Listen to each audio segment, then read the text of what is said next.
The air inside the chamber was already tense, thick with the unspoken knowledge that something volatile was about to erupt.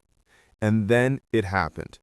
A voice, sharp, cutting, dripping with arrogance, sliced through the murmurs. The words hung heavy in the air, a public insult so raw that even the walls seemed to recoil. For a moment, silence fell. Not a respectful silence, not the silence of order, but the stunned, collective pause of people who had just witnessed a line being crossed. The cameras caught every flicker of reaction. Eyebrows shot up, lips pressed thin, hands twitched in restrained disbelief. Viewers at home couldn't believe what they just heard. This wasn't a simple political jab. It wasn't the kind of back and forth Americans had grown accustomed to. No, this was different. It was venomous, designed to humiliate, a reminder of the sneering contempt some still harbor for those who dare to stand tall in the face of prejudice. The insult was meant to reduce, to silence, to remind the hero of their place. But instead, it had the opposite effect. You could feel it in the room, that sudden shift in energy when arrogance reveals its own weakness. The so-called victor of the moment didn't look powerful. They looked desperate, and everyone watching knew it. On social media, reactions exploded within seconds. Clips circulated before the echo of the words even faded. Did they really just say that? Unbelievable. This is crossing the line. The nation was glued to their screens, waiting, hearts pounding, because everyone understood the weight of what came next. Would the hero shrink beneath the insult? Or would they rise? The villains smirked, certain of their triumph, basking in the cheap thrill of cruelty. But even then, something was happening. Something subtle, yet undeniable. The hero did not flinch. Their calm, their stillness was louder than the insult itself. And in that silence, a storm was gathering. Because when dignity meets arrogance, the outcome is never what the arrogant expect. And in this chamber, on this day, arrogance had just overplayed its hand. But that was only the beginning. What unfolded next left everyone stunned. Long before that insult echoed through the chamber, the seeds of confrontation had been planted. This was not an isolated moment, not a slip of the tongue or a casual barb. It was the climax of years of simmering tensions, where dignity had been tested again and again, where identity had been mocked, questioned, and dismissed by those too arrogant to see the strength standing before them. The villain's disdain wasn't new. It was part of a pattern, a long history of belittling voices that didn't fit their narrow vision of power. Immigrants, women, people of color, those who carried stories of sacrifice and survival had been treated as if their place in America was conditional, as if belonging were a privilege to be granted rather than a right earned through struggle and contribution. And time after time, the hero had endured it with composure, choosing dignity over rage. But everyone knew dignity has its limits. This is why the confrontation mattered. It wasn't just about parliamentary decorum or the clash of egos in a government hall. It was about something deeper, something that reached into the heart of America itself. What does it mean to stand here, in this chamber, as a representative of the people? What does it mean when someone tries to strip you of your worth in front of the nation? To diminish you is to diminish the communities you represent, the millions whose stories are intertwined with yours. And so when the insult landed, it struck not just the hero, but every immigrant who has ever been told they don't belong. It struck every worker who has been overlooked, every family who has been underestimated, every child who has been told they are less than. This wasn't about politics anymore. It was about legacy, the fight for dignity that stretches across generations. The villain thought the insult was a weapon, a way to reassert dominance in a room where their grip was slipping. But in truth, it exposed fragility, because arrogance always reveals itself when challenged by authenticity. And authenticity was exactly what the hero embodied. Their very presence in that chamber was proof of resilience, of the unbreakable spirit that arrogance could never extinguish. The stakes had never been higher. To remain silent would be to accept the insult, to let it linger as a scar on the nation's conscience. To respond would be to carry the weight of millions, to speak not only for oneself, but for all who had walked this path of dismissal and dignity before. The audience at home knew this, felt it in their bones. The confrontation had transformed into a defining test. Would America lean once again into arrogance, or would dignity finally take its rightful place? Eyes were fixed, hearts were pounding, and the villain, still smug in their seat, had no idea what storm they had unleashed. And then, in a twist no one saw coming, the arrogance hit a breaking point. To understand the venom in that chamber, you have to know the villain's history. Their words did not appear from thin air. They were the product of a lifetime steeped in entitlement, arrogance, and a belief that power grants the right to belittle. This figure had long crafted an image of strength, but beneath that facade lay a trail of hypocrisy and contempt. From the very beginning of their career, the villain built influence by punching down. They thrived on division, fanning flames of resentment to maintain relevance. Time after time, their speeches were laced with coded language that mocked immigrants, sneered at diversity, and reduced the struggles of marginalized communities to punchlines. To them, leadership meant dominance, not service. Power meant control, not responsibility. But here's the contradiction that made them so dangerous and ultimately so fragile.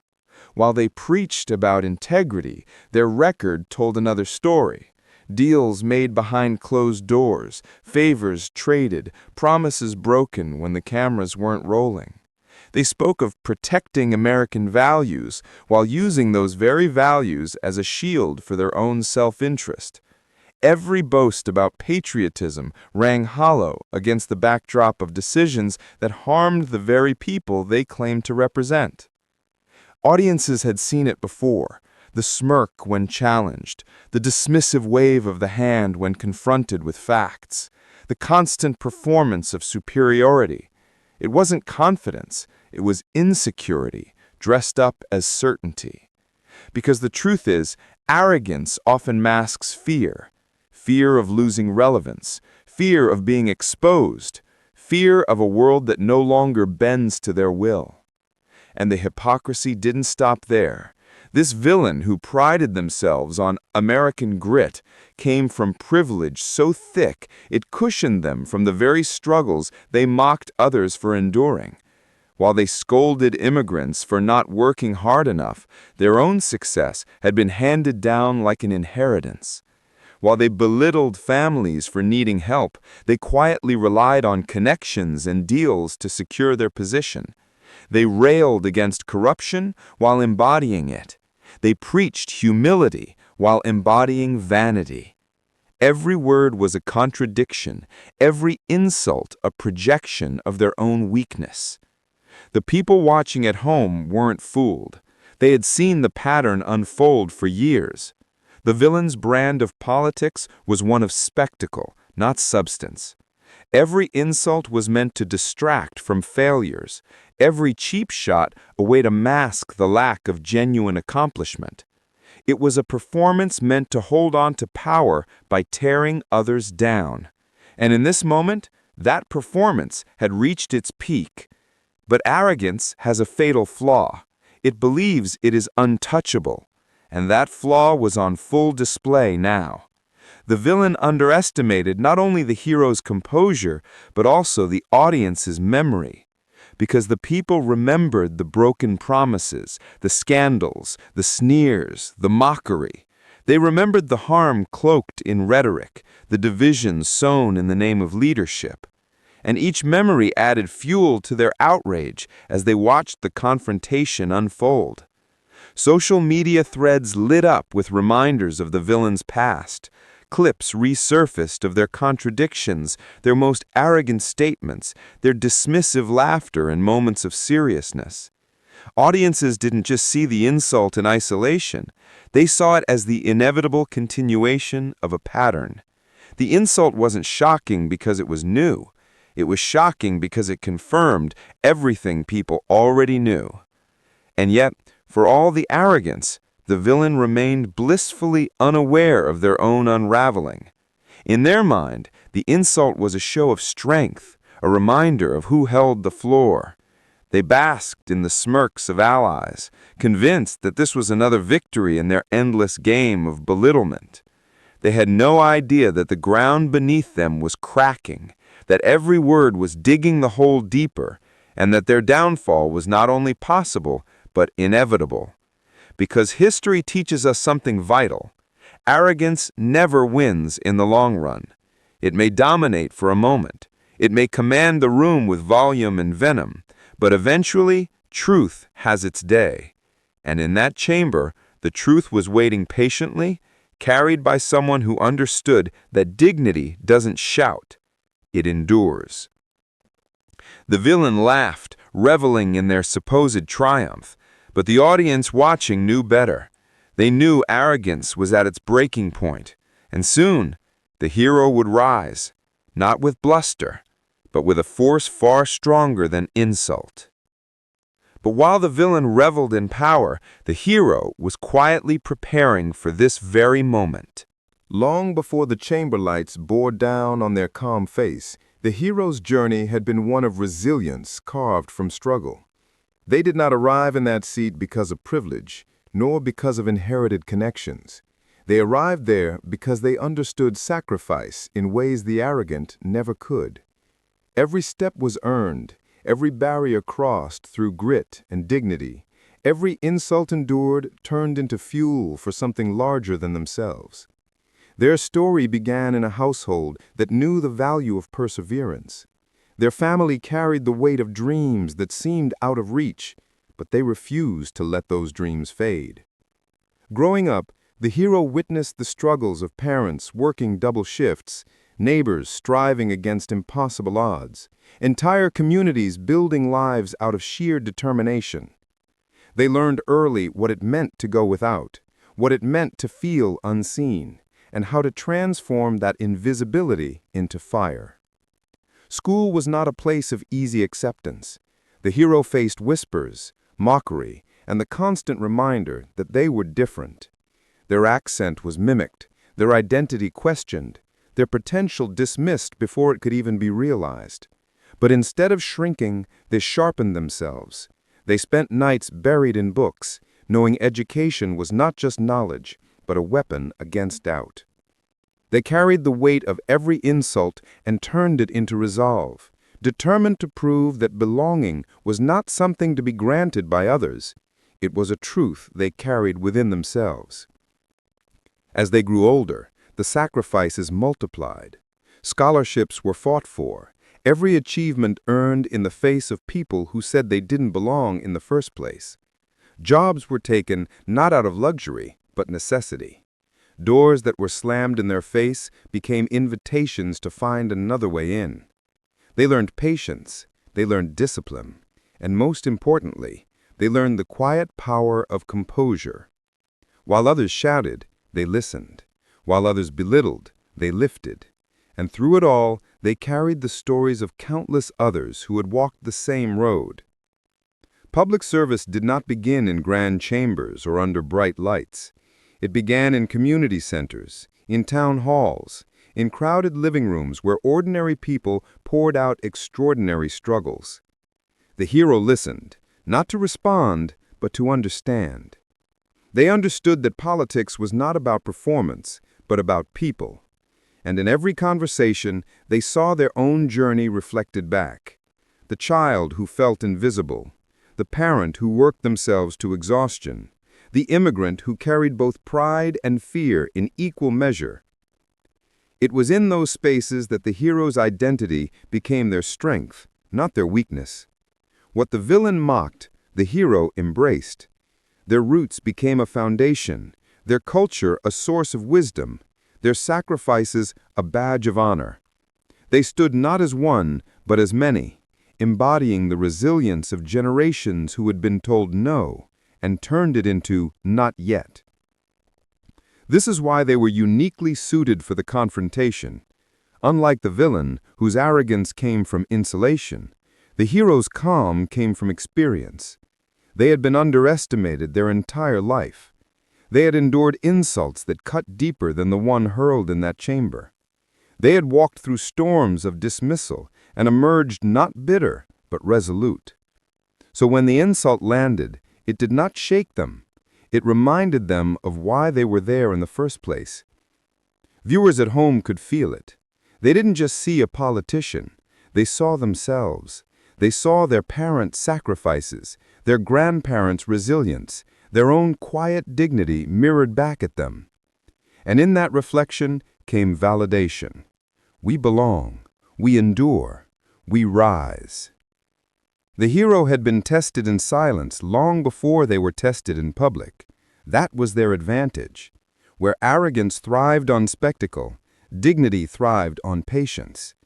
Where the villain sought dominance, the hero sought justice.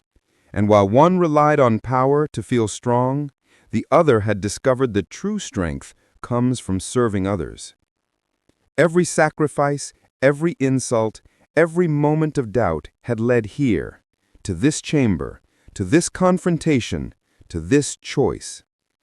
The villain thought they were facing just another opponent, but what they didn't realize was that they were facing the embodiment of resilience itself.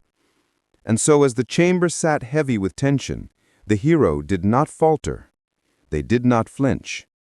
They knew this was more than a clash of egos. It was a defining moment in the larger story of who gets to belong, who gets to lead, and who gets to define America's future. And for the first time, the villain's arrogance was about to meet its match. Because this hero had not been born from comfort. They had been forged in struggle, tested by sacrifice, and lifted by the hope of countless others. This wasn't just about them. It was about every person whose story had been silenced, every voice ignored, every identity mocked, and the hero carried them all with unshakable resolve. And when the stage was set, the hero stepped into the fire with unshakable composure. The chamber buzzed with nervous energy, the kind that precedes a storm. The insults still lingered, echoing in the minds of those present. But what followed was no less combustible. The villain leaned forward, eyes glinting with smugness, eager to press the advantage. They spoke again, voice sharpened like a blade, layering insult upon insult, each word a calculated attempt to corner the hero, to provoke a reaction that would strip away their composure. The room seemed to contract with every sentence, the villain's voice filling the air, louder, sharper, dripping with mockery. They gestured grandly, as if performance alone could substitute for truth. Their allies chuckled under their breath, emboldened by the display. It was arrogance at full volume, arrogance demanding attention. But across from them, the hero remained still. Not silent, attentive. Their gaze never faltered, their body language steady, their very presence a counterbalance to the chaos erupting in front of them. That calmness unsettled the villain. It was supposed to be easy. They had thrown out their best lines, their most cutting barbs, but the lack of visible reaction gnawed at them. Arrogance feeds on weakness, and the absence of weakness was disarming. The villain pushed harder. They raised their voice, straining for dominance. They pointed, sneered, twisted facts into caricature, every gesture a display of desperation masquerading as confidence. The chamber, once buzzing, now sat on edge. Members shifted uncomfortably, not out of loyalty, but out of second-hand embarrassment. What had begun as bravado now carried the sharp scent of insecurity. Still, the hero did not flinch. They allowed the insults to stack, one on top of the other, as if preparing a case that would dismantle itself. Their stillness became its own form of defiance, a reminder that dignity is not measured in volume, but in endurance. Each time the villain's voice rose, each time their fists pounded the desk, the contrast became more glaring. Arrogance raged, dignity endured. And then it happened. The villain, rattled by the lack of response, stumbled. They repeated themselves, tripped over their own talking point, eyes darting for affirmation that no longer came. Their smirk faltered, their performance cracked. Viewers at home saw it immediately. Social media lit up with commentary. They're unraveling. They've lost control. Look at the calm on the other side. It's unshakable. The tension had reached its peak. The insults no longer carried weight. They carried desperation. The chamber was waiting. The nation was waiting. The moment begged for resolution. And through it all, the hero sat steady, measuring not only the words to come, but the timing of their delivery. Because composure is more than silence, it is strategy. And the hero knew that to respond too soon would be to play into arrogance's hands. They waited until the villain had fully exposed themselves, until the volume had drowned out reason, until the chamber itself seemed to ache for something real. And then, with the nation watching, the hero unleashed the words that changed everything. The chamber was hushed, the villain's last insult still dangling in the air like a toxic fog. All eyes shifted to the hero, who had sat in silence long enough. That silence wasn't weakness, it was strategy. It was patience forged from years of endurance, from a lifetime of insults endured and transformed into resilience. And now, in this moment, the silence broke. The hero rose slowly, deliberately, every movement measured. They didn't slam a fist, didn't raise a voice. They simply stood, commanding attention by presence alone. The villain leaned back with a smug grin, certain their barrage had cornered the opponent. But then the first words came, calm, steady, cutting through the air with surgical precision. "You say I don't belong here," the hero began, their tone even, unshaken. A pause followed, deliberate, allowing the words to sink into the silence. Eyes darted across the chamber, some widening, others narrowing. The villain smirked, as though ready for another round, but the hero continued, voice unwavering. "Yet my family's sacrifices built the very foundation of the communities you now claim to represent. We worked the fields, we built the roads, we fought in your wars. And still, we are told we do not belong." A murmur rippled through the chamber. It wasn't noise, it was energy. Those who had been squirming under the villain's bluster straightened. Those watching at home leaned forward. The hero's words were not defensive, they were declarative, owning space that arrogance had tried to erase. The villain chuckled nervously, attempting to interject, but the hero didn't yield. They pressed forward with poise. "You mock my identity as if it is a weakness, but let me remind you, my identity is my strength. It carries the stories of parents who worked until their hands bled. It carries the courage of those who crossed oceans and borders with nothing but hope. It carries the dignity of a people who never needed permission to belong."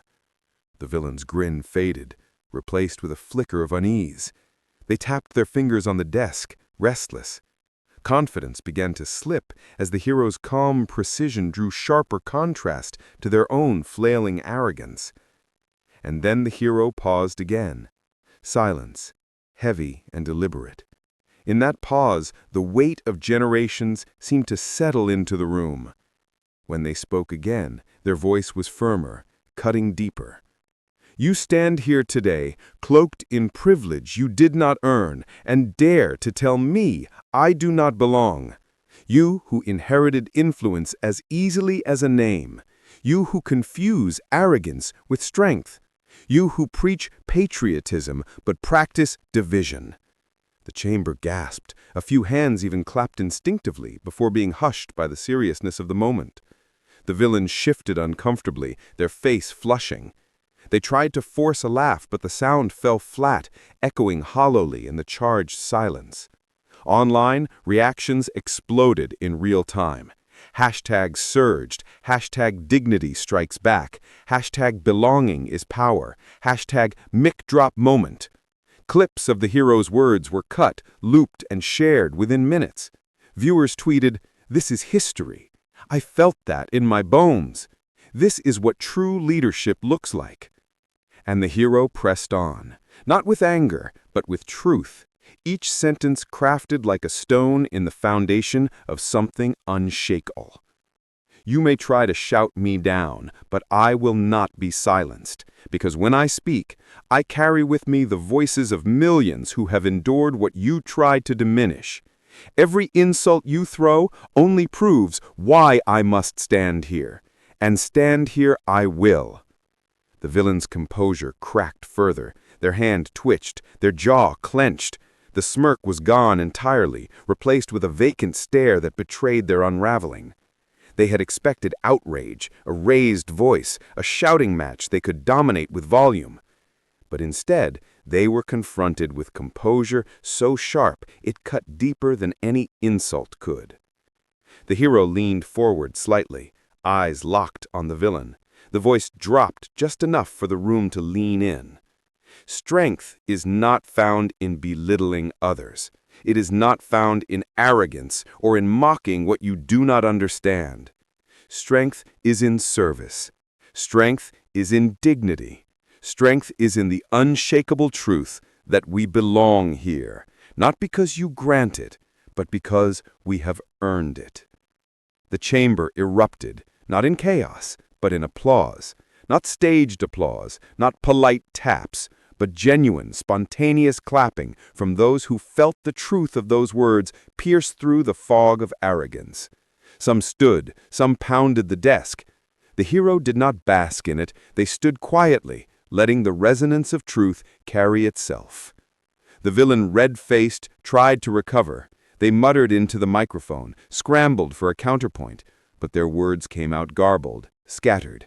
The performance was gone. The mask had slipped, and the contrast could not have been clearer. One side was crumbling under the weight of its own arrogance, while the other stood tall, unshaken, embodying dignity. On social media, the moment was already immortalized. Memes of the villain's flustered expression spread like wildfire. Side-by-side clips highlighted the contrast between arrogance unraveling and dignity ascending. Influencers, commentators, even celebrities chimed in. This is the moment. This is why representation matters. This is history in the making. And through it all, the hero remained calm. No gloating, no theatrics, just presence. Steady, immovable, undeniable. It was the kind of mic drop that didn't need a microphone tossed to the floor. The silence after the words spoke louder than any gesture could. The villain slumped slightly, eyes darting away, suddenly aware that they were no longer the center of power. The chamber wasn't with them. The audience wasn't with them. The nation wasn't with them. And that realization was more devastating than any insult they had ever delivered. For the first time, the balance had shifted. Arrogance had been silenced by truth. The room had witnessed it. The nation had witnessed it. And deep down, even the villain knew they had just lost something they could never get back. The hero sat down slowly, with the same calmness they had risen. No celebration, no dramatics, just quiet certainty. Because they knew the moment didn't belong to them alone. It belonged to everyone watching who had ever needed to hear those words spoken aloud. The chamber buzzed again, this time not with tension, but with a sense of transformation. Something had changed, something that could not be undone, and the villain, now silent, seemed smaller than ever before. The aftermath wouldn't just shake the room, it would ripple across the entire country.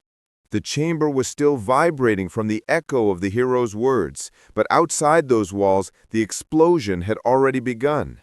Within minutes, clips of the mic drop moment flooded every corner of social media. TikTok edits with dramatic music, Twitter threads dissecting every sentence, Instagram reels looping the pause before the knockout line, all of it spread at lightning speed. What had been a confrontation in one room became a cultural moment shared across millions of screens. Hashtags trended instantly. Hashtag dignity wins. Hashtag mic drop moment. Hashtag we belong. Some even turned the villain's flustered expression into memes, captions reading, "When arrogance meets reality," or "That moment you realize you picked the wrong fight." In living rooms, coffee shops, and college campuses, people replayed the video not once, but over and over, savoring the calm devastation of the rebuttal. News outlets scrambled to catch up. Morning anchors framed it as the exchange heard around the nation. Commentators who had grown tired of empty bickering suddenly had something real to talk about. On one side, outrage swelled at the villain's arrogance. On the other, admiration poured in for the hero's poise. The contrast was undeniable, and for once, the story wasn't about chaos, it was about clarity. Celebrities joined the chorus. A well-known actor tweeted, "I've felt that in my soul. Respect." A best-selling author wrote, "Representation matters, and this is why." Even athletes weighed in, posting clips of the moment with captions like, "That's how you handle disrespect. Calm, direct, unshakable." The flood of validation gave voice to what millions were already feeling. This was bigger than politics. This was cultural. And the ripple effects didn't stop online. In classrooms, teachers used the clip to talk about dignity, resilience, and the importance of standing tall in the face of arrogance. Community leaders played it at gatherings as an example of courage under fire. Parents showed it to their children, saying, "See, this is how you respond when someone tries to put you down." The confrontation had transcended its setting. It became a lesson, a symbol, a rallying cry.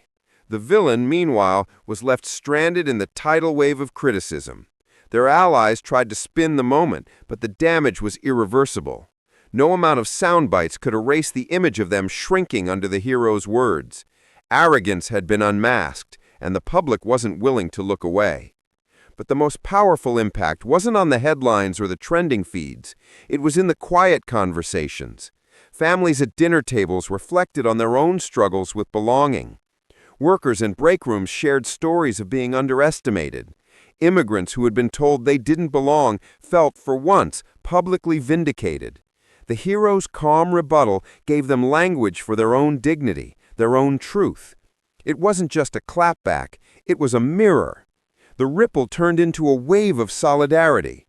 People began posting their own stories under the trending hashtags, sharing the sacrifices their families had made, the obstacles they had faced, the insults they had endured. It became a collective declaration: we belong, we endure, we rise. The hero's moment had cracked open a space for voices long ignored, and they poured in with unstoppable force. This wasn't just politics anymore. It was culture. It was identity. It was America wrestling with its own story in real time. And as the momentum grew, even those who had once dismissed the hero found themselves unable to deny the impact. The chamber confrontation might have lasted only minutes, but the shockwaves reverberated far beyond its walls. They spread through feeds, through headlines, through conversations, until they became something larger than the event itself.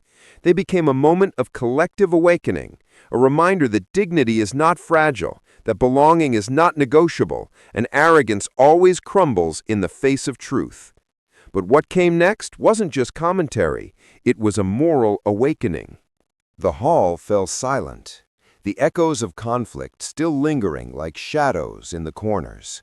Yet in that silence, the hero found clarity.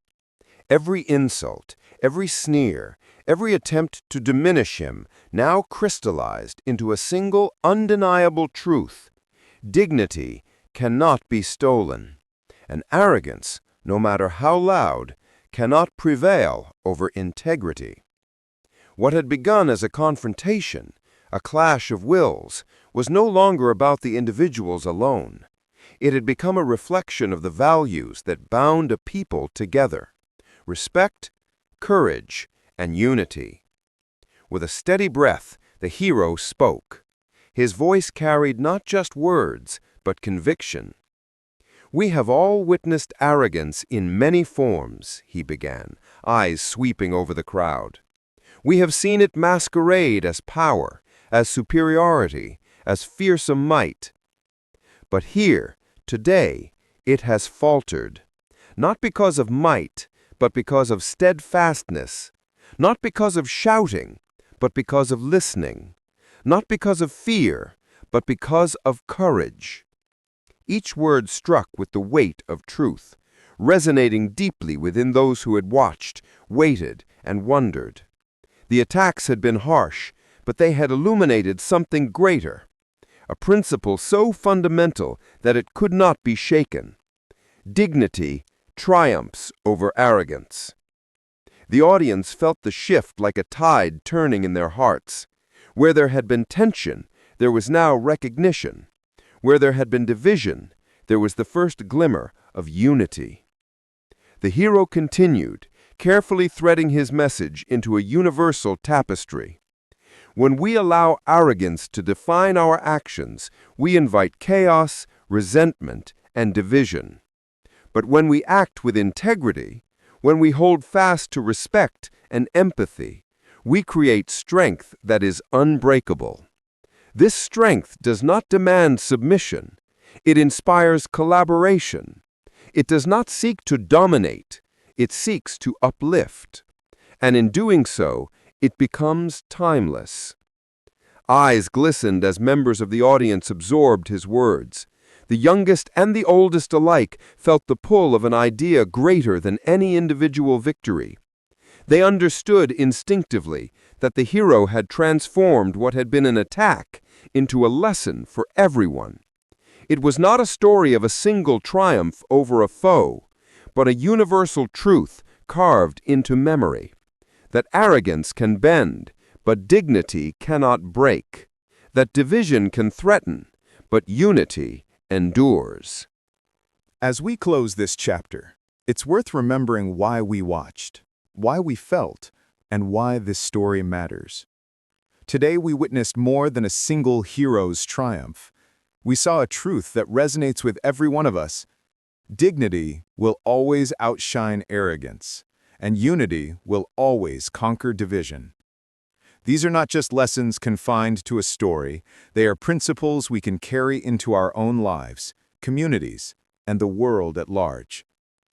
If today's journey has moved you, let it be a reminder that each of us has the power to act with courage, to speak with integrity, and to uplift those around us.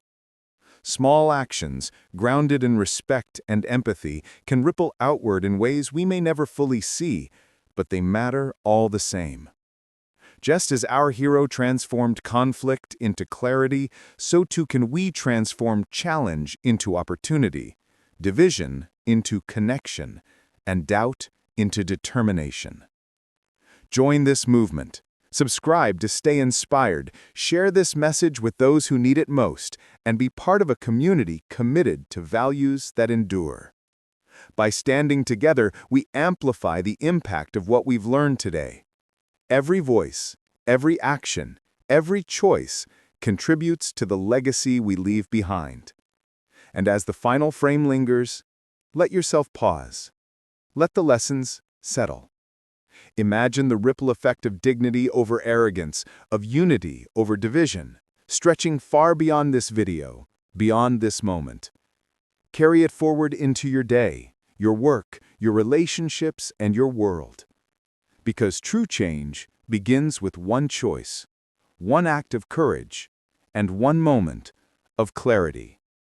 And that moment could start with you.